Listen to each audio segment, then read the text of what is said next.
নমস্কাৰ বন্ধুসকল। আজি দুদিনমান আগতে মই মোবাইলটো ফেচবুকত এনে খুচৰি আছিলোঁ, থাকোঁতে এটা ধুনীয়া সাক্ষাৎকাৰ পালোঁ। আমাৰ সকলোৰে মৰমৰ, সকলোৰে শ্ৰদ্ধাৰ, আমাৰ জনপ্ৰিয় অভিনেতা ৰবি শৰ্মাদাৰ এটা সাক্ষাৎকাৰ।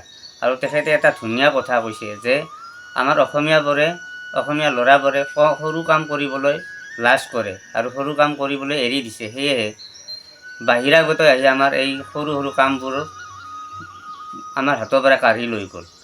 আৰু একদম সঁচা কথা। আৰু ৰবিদাই এইটো ধুনীয়া কথা কৈছে। আৰু তেখেতসকলৰ পৰা যদি আমি এনেকুৱা কথা আমি শুনো, তেতিয়াহ'লে আমাৰ এই খিলঞ্জীয়া অসমীয়াবোৰে এই কাম কৰিবলৈ দুজন হ'লেও এই কামত আগবাঢ়ি আহিব। আৰু যদি আমি আগবাঢ়ি নাহোঁ, আমাৰ কামবোৰ আনে লৈ গুচি যাব। কিন্তু এটা কথা, আমি আন এটা কথাও ক'ব লাগিব। কিন্তু এই কামবোৰ যদি আমি কৰিবলৈ লওঁ, কিন্তু আমাৰ এই অসমীয়াবোৰে আমাক এই কামবোৰত হাঁহে। আৰু এনেকুৱা এটা ঘটনা মোৰ লগতো হৈছে। কাৰণ মই এখন সৰু চেলুন দিওঁ। যেতিয়া 2011 চনত মই হাই ছেকেণ্ডাৰী কমপ্লিট কৰিলোঁ আৰু 12 চনত মই কম্পিউটাৰত DCA কমপ্লিট কৰিলোঁ। আৰু 13 চনৰ পৰা মই এখন চেলুন আৰম্ভ কৰিছিলোঁ। আৰু সেই চেলুনখনৰ বাজেট আছিল প্ৰায় 10,000 পৰা 12,000 টকা। আৰু এই চেলুনখন মোৰ দাদা আৰু দেউতাই লগ লাগি ধুনীয়াকৈ মোক তুলি তালি কৰি দিলে। আৰু সেইখন দোকান মই যেতিয়া দিলোঁ, মই নিজেই উপলব্ধি কৰিলোঁ, মোৰ লগত একেলগে সদায় ঘূৰি থকা, একেলগে মোৰ লগত কলেজত একেলগে পঢ়া একে বন্ধু, আৰু সেই বন্ধুকেইজনে মোক লাহে লাহে সংগ দিব এৰি দিলে। আৰু তেওঁলোকৰ লগ বুলি মোক পৰিচয় দিব তেওঁলোকে লাজ কৰা হ'ল। আৰু তেতিয়া মই অনুভৱ কৰিছিলোঁ সৰু কাম কৰিলে মানুহৰ কেনেকুৱা লাগে। নিজকে নিজে বহুত এটা বেয়া লাগিছিল। কাৰণ নিজকে নিজে এটা একেবাৰে সৰু কৰ্মৰ মানুহৰ নিচিনা মই নিজকে অনুভৱ কৰিব ধৰিছিলোঁ। আৰু এনেকৈ মানসিকভাৱে মই ভাবিছিলোঁ এই কামটোহে মই কিয় বাছি ল'লোঁ। কিন্তু লাহে লাহে মই সকলো এৰি দিলোঁ। আৰু আনৰ কথা ভাবিব মোৰ সময় নোহোৱা হ'ল। লাহে লাহে মই কামবোৰ জনা হ'লোঁ, কামবোৰত মই মন দিলোঁ। আৰু এদিন কৰি তাত মই 5টা বছৰ কটালোঁ। আৰু লাহে লাহে মই যিখিনি কাম নাজানো সেইখিনি কামো মই শিকিব ধৰিলোঁ। আৰু যেতিয়া মই 5টা বছৰ তাত কটালোঁ আৰু মোৰ দোকানখন তাত কৰি অকণমান ডাঙৰ কৰিবৰ মোৰ মন গ'ল। আৰু এই কথা মই দাদাক ক'লোঁ। আৰু দাদাই আৰু মই আলোচনা কৰি আমাৰ যি চৰকাৰী বেংকত আমাৰ একাউণ্ট আছিল সকলো বেংকলৈ গ'লোঁ। কাৰণ আমাৰ সেইখন দোকানৰ বাজেট 2.5 পৰা 3 লাখ টকা আমি হাতত লৈছিলোঁ। কিন্তু নিজৰ লগতো ইমান টকাও নাথাকে, যিহেতু আমি দুখীয়া মানুহ, ইমান টকা আমাৰ হাতত নাথাকে। কিন্তু সকলো বেংকতে এটাই কথা কয়, চেলুনত বা পাৰ্লাৰৰ কাৰণে কোনো বেংকে লোন চেংচন কৰি নিদিয়ে। শেষত আমি প্ৰাইভেট যিবোৰ বেংক আছিল, যিবোৰ এই বন্ধন বেংক হওক কিবা হওক এনেকৈ কিছুমান বেংক আছিল, সেইবোৰলৈও গ'লোঁ। কিন্তু তাতো আমি বিমুখ হ'লোঁ, কাৰণ চেলুনত সেই লোন নিদিয়ে।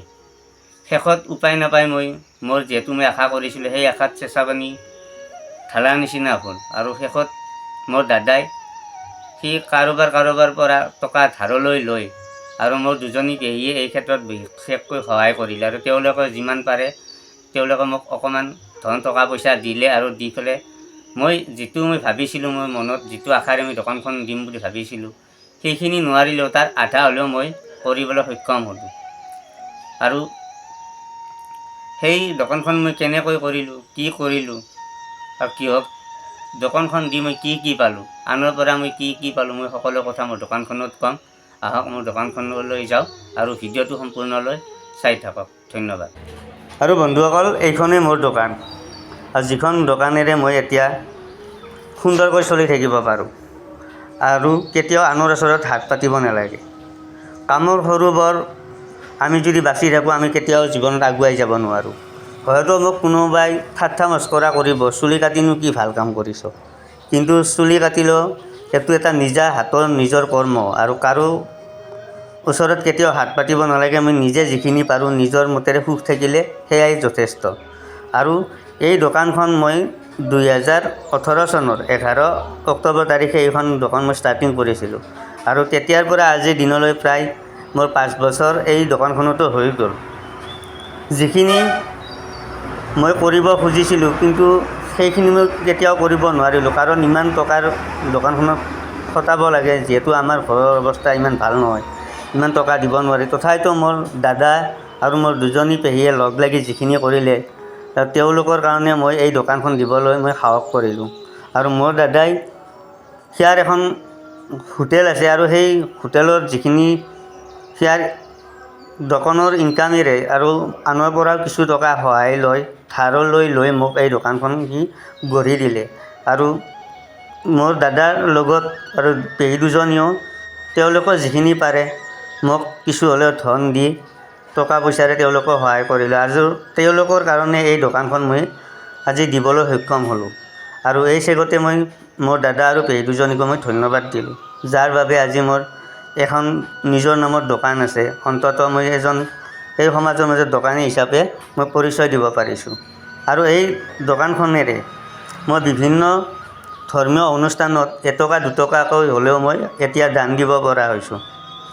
আৰু যদি কেতিয়াবা ভগৱানে আশীৰ্বাদ কৰে, ইয়াতকৈ হয়তো মই যিখিনি মনত ভাবিছিলোঁ আৰু তেনেকুৱা এখন দোকান দিব মই কম দিনৰ ভিতৰতে কিজানি পাৰিম, আৰু সেয়া মোৰ বিশ্বাস আছে। বন্ধুসকল, যদি আমি আনৰ কথাত থমকি ৰওঁ, আমি কেতিয়াও আগুৱাই যাব নোৱাৰোঁ। চুলি কাটা হওক, দৰ্জী হওক, যি কি কাম নহওক, প্ৰতিটো কামৰে নিজা নিজা এটা পাৱাৰ আছে। সেয়ে নিজে যিখিনি যাৰ যিহত টেলেণ্ট আছে সেই কামত খটাওক, এদিন নহয় এদিন হ'লেও সফল হ'ব। নাজানো মই কি সফল হ'ব পাৰিম, কি নোৱাৰিম, কিন্তু তথাপিও এটা মনত আশা আছে যে এদিন হ'লেও মই সফল হ'ব পাৰিম। আৰু সেই আশা লৈ এই দোকানখন মই ষ্টাৰ্ট কৰিছোঁ, আৰু এই দোকানখনেৰে এতিয়া মই সুন্দৰকৈ চলি আছোঁ। যিখিনি বন্ধুৱে মোক এখন সৰু দোকান থকা বাবে মোক তেওঁলোক লগ দিব বিচৰা নাছিল, আজি সেইখিনি বন্ধুৱে মোৰ কাষলৈ কাষ চাপি আহিছে আৰু তেওঁলোকে ক'ৰবালৈ গ'লে হ'লেও মোক লগ ধৰা হৈছে। আৰু এইখিনিয়ে মোৰ এই নিজৰ পাৱাৰ হ'ল। তেনেকৈ আমি প্ৰতিজন মানুহে যদি আমি চাব যাওঁ, নিজৰ কামত নিজে সকলো ডাঙৰ। কিন্তু কাম আমাৰ সদায় সৰু সৰু হ'লেও আমি যদি নিজেই যিখিনি পাওঁ সেইখিনিতে আমি যদি সুখ থাকোঁ আৰু সুন্দৰকৈ আমি চলি থাকিব পৰা এয়া সংস্থাপন।